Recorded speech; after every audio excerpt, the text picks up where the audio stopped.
Hello everyone, welcome to my channel Study with me. In our previous class we have discussed about the Satavahana dynasty. So in this class we'll know about Ikshvaku dynasty who ruled immediately after Satavahanas. I already told you that for every dynasty we need to remember 5 points, which are founder, capital, religion, language and the last king of the dynasty. For Ikshvaku dynasty, the founder was Vasishthaputra Santamula, who is also the first king of Ikshvaku dynasty, and the capital was Vijayapuri, which is situated near to Sri Parvata. The religion they followed was Hindu religion, but the queens of the Ikshvaku dynasty followed Buddhism. They also constructed Mahachaitya at Nagarjunakonda. The languages of Ikshvaku dynasty were Prakrit and Sanskrit language. This Sanskrit language was developed during Ahobala Santamula period, who is the third king of Ikshvaku dynasty. He changed method of inscription from Prakrit to Sanskrit. According to Puranas, they refer Ikshvakus as Sri Parvatiya Andhras.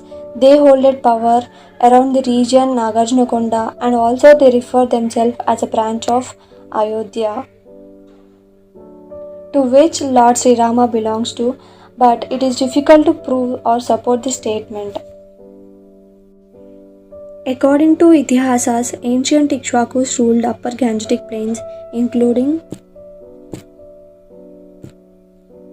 Ayodhya, Kosala, Saketa and Janapadas, but there are some Vayu Puranas which states that Ikshvakus as one of the 9 sons of Manu. Inscriptions states that King Kuberaka, who ruled this region, who belonged to the Ikshvaku dynasty. There were some prominent historians like Burjan and Robson. They argue that a branch of ancient Ikshvakus of North India came to South India, founded another kingdom. In this process they fought with many local minor kingdoms and races also, but some scholars dispute this, saying that Ikshvakus of Andhra belong to Dakshinapada, means South India only, possibly whose spoken language is nearer to either Kannada or Tamil. Some tribes who lived in eastern Deccan called themselves as names of animals and trees. So the origin of dynasty might have founded from a tribal race. The same fact is applied to the ancient North Indian Ikshvakus also. However, many believe that Ikshvakus of Andhras originated in Dakshinapada itself and split all over south and were influenced by Sanskrit language. The two main sources we have for Ikshvaku dynasty are inscriptions and coins. In inscriptions, Jaggayapet and Nagarjunakonda inscriptions are the two main important inscriptions. These were written in Prakrit language and Brahmi script. Dharmamrutam is a Jain work in Karnataka which tells us that Ikshvakus were found near the mouth of river Krishna at the region of Pratipalapura as their capital city, which is very important.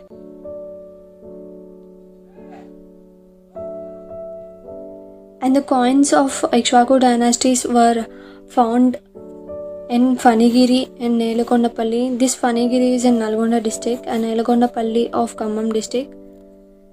The coins of Ikshvaku dynasty were made up of a metal called lead. We'll see the image of coins of Ikshvaku dynasty. So these are some of the coins which used in Ikshvaku dynasty, which are made up of metal called lead. Historians anticipate that King Santamula, he conquered the races of Saka, Abhira, Yavana, Gardhabi and also the kings of Asmaka, Kosala, Kalinga and so on. Based on these anticipations, we can say that the places of Khammam, Nalgonda, Mehboob of today's Telangana were under the rule of Ikshvakus. So all these inscriptions and coins were the sources of Ikshvaku dynasty. By these we can say that Ikshvakus ruled some places of Telangana. There were total 7 kings who ruled Telangana over 100 years. Only 4 of them were mentioned those four kings were ruled Ikshvaku dynasty for 68 years, and three of them were unknown, but archaeologists still trying to know about those kings. If you see the birthplace of Ikshvaku dynasty, historians and archaeologists anticipated that these Ikshvakus ruled some places of southern districts of Telangana, but according to Raps and Buller and some other historians, Ikshvakus belong to the Suryavamsha Kshatriyas of ancient Ikshvaku dynasty of North India. According to Vogel, they belong to South India, but according to Gopalchari, they belong to Tamil Nadu. And we also discussed about this Dharmamrutam as a Jain work. According to this, they founded a kingdom at the mouth of the river Krishna, Pratipalapura as its capital city. Some historians believe that this Pratipalapura is today's Bhattiprolu.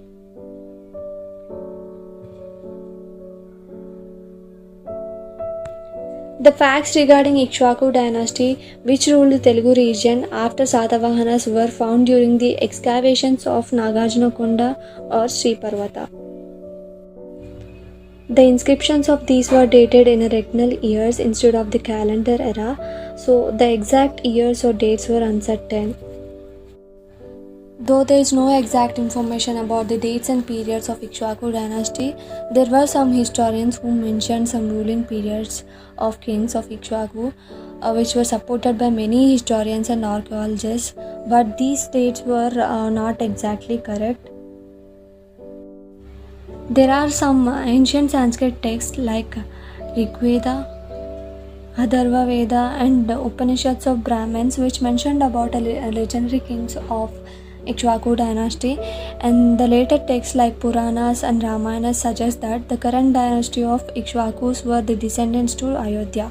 Because of this, Ikshvakus believe themselves that they belong to Ayodhya, the capital city of Kosala kingdom, which is in North India.